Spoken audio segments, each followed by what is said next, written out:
Hello, I'm John Seigenthaler. Once again, welcome to A Word on Words. Our guest is Dan Miller. The book is 48 Days to the Work You Love. Welcome, Dan, to A Word on Words. Thank you. Great to be here. Great to have you here to talk about work. Now, if I get the sense of this, what you're telling me is that a job is more than work, Absolutely. and a work is more than a job, and work is more than a job.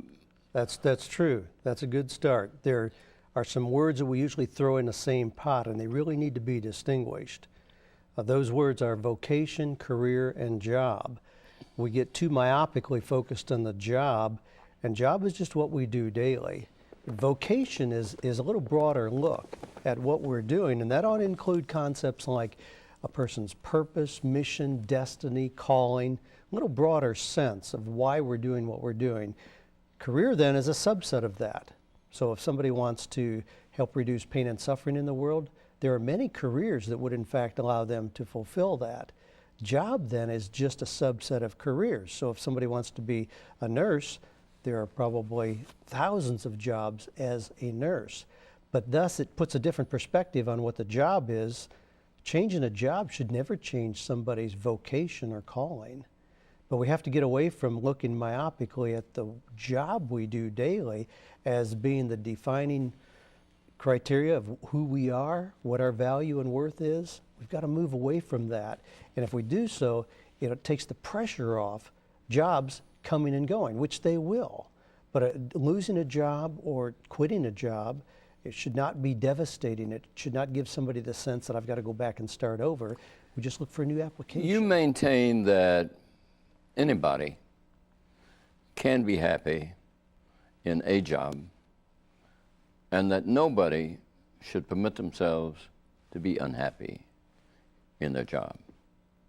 That fair? That's fair. If you're That's working at something and it does not give you satisfaction, maybe even pleasure, maybe even joy, then you're doing the wrong thing. It's a red flag, unless it's very clearly part of a longer term process.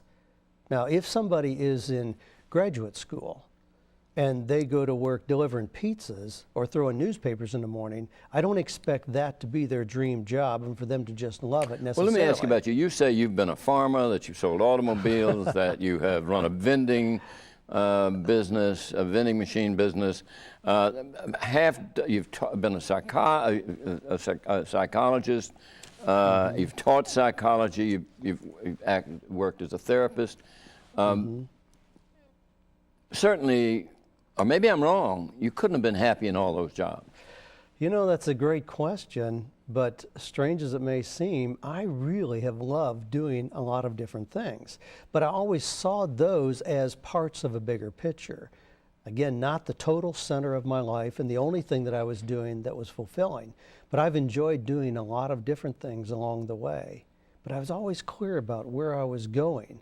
So if I have a 5-year plan, then it takes the pressure off what I'm doing daily as being the only thing of significance or importance. More and more, I'm hearing people who are asking, I mean, if you remember the old Maslow's pyramid in psychology, where at the very bottom is safety and security. Most people that we run into aren't concerned about having enough food to eat or where they're going to sleep tonight. So they've moved up that pyramid to things like belonging, self-esteem, self-actualization, and they're asking questions, even at young ages. How is what I'm doing making a difference?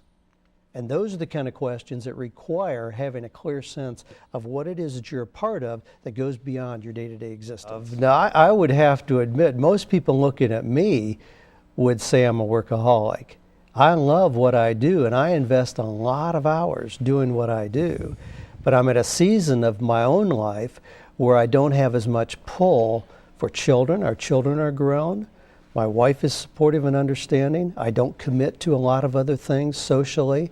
I don't play golf and a lot of other things. I enjoy my work. So just that alone is not enough criteria for that. But most people allow work to be the only thing of value that they have in their life. There have to be more things where we're making deposits of success. And those things are clearly some of those. Our physical well-being, our family, personal development, spiritual, social things. Those are equally important things where we ought to be getting a sense of fulfillment. So it doesn't have to come just from our work.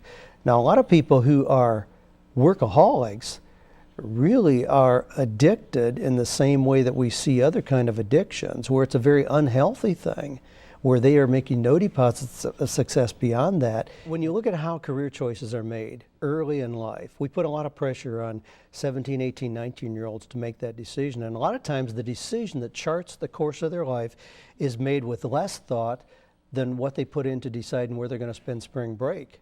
They decide they just choose. They choose something, and thus it charts the beginning course of their life. Those people a lot of times at 45 wake up and say, you know what, I'm not sure I'm on the right path, and rightfully so. But I think that at any given point it's healthy to draw a line in the sand, take a fresh look at who am I, where am I going, and how am I going to get there. But the process by which people make those first choices are really not well thought out. That's why we know that 10 years after graduation, 80% of college graduates are working in something totally unrelated to their college degree. And that's okay.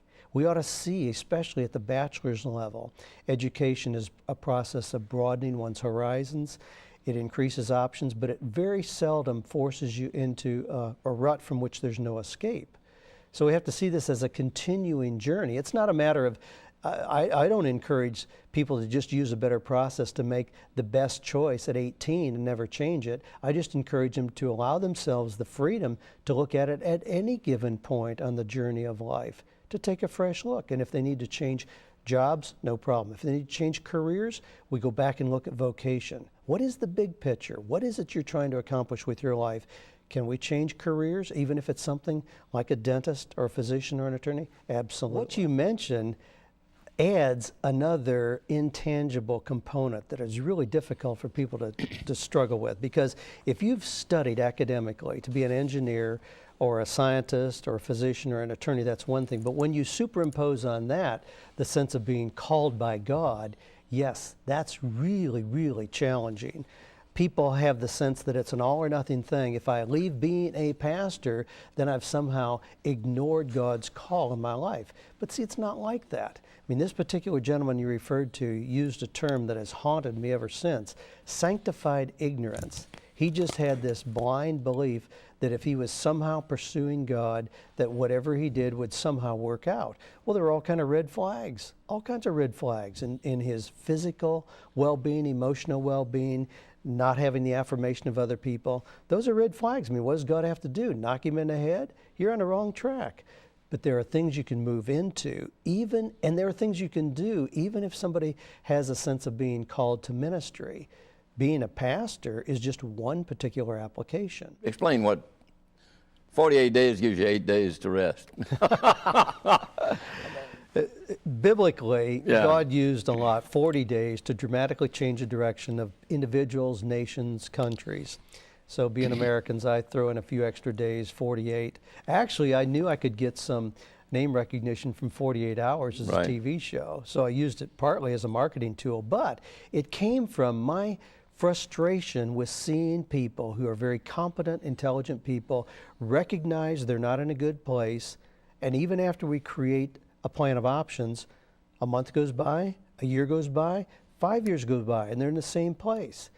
I am so committed to helping people walk through a process. If you want different results, if you're not happy where you are, what are you going to do to change? And 48 days is ample time to take a fresh look at where am I, get the advice and opinion of other people, look at the options, create a plan of action, and act. And thus, if a 48-day period passes, having gone through those steps, and a person is still doing the same thing, then my compassionate encouragement is you're choosing to do the same thing. Dan Miller, thank you for coming. 48 days to the work you love. Thank you for watching. I'm John Seigenthaler. Keep reading for a Word on Words.